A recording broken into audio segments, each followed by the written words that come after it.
ഞങ്ങളിത് മൈലാഞ്ചിയുടെ അച്ച് വാങ്ങാനായിട്ട് ഫാൻസിയിൽ വന്നതാണ് കേട്ടോ. രഘുവിനൊരു ആഗ്രഹം കുറേ ആയി പറയാൻ തുടങ്ങിയിട്ട് അച്ച് കൊണ്ടൊന്ന് മൈലാഞ്ചി ഇടണമെന്ന്. സാധാരണ ഞാൻ അവൾക്ക് കൈകൊണ്ടാണ് ഇട്ട് കൊടുക്കാറ്.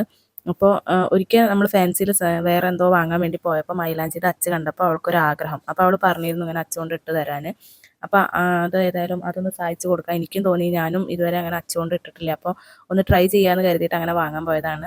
പക്ഷെ ഇട്ട് കഴിഞ്ഞപ്പോൾ എനിക്കെന്തോ അത്ര രസമായിട്ട് തോന്നിയില്ല, നന്നാവുമെന്ന് തോന്നിയില്ല. അപ്പോൾ തന്നെ ഞാൻ അപ്പുറത്തെ കയ്യിൽ ഇട്ട് കൊടുക്കാൻ തുടങ്ങി കേട്ടോ. ഇട്ട് പകുതിയായി കഴിഞ്ഞപ്പോൾ പിന്നെ പറിച്ചു നോക്കി, അച്ച് പറിച്ചു നോക്കിയപ്പം അത്യാവശ്യം നല്ല വൃത്തിക്ക് തന്നെയാണ് വന്നിരിക്കുന്നത്. പക്ഷേ ഡിസൈൻ അത്ര പോരാ എന്ന് തോന്നി.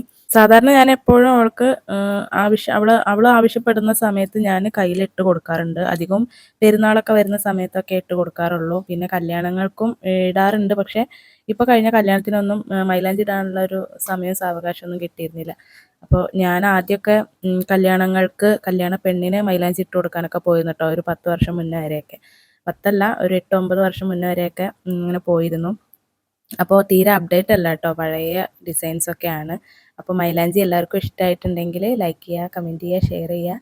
ബൈ.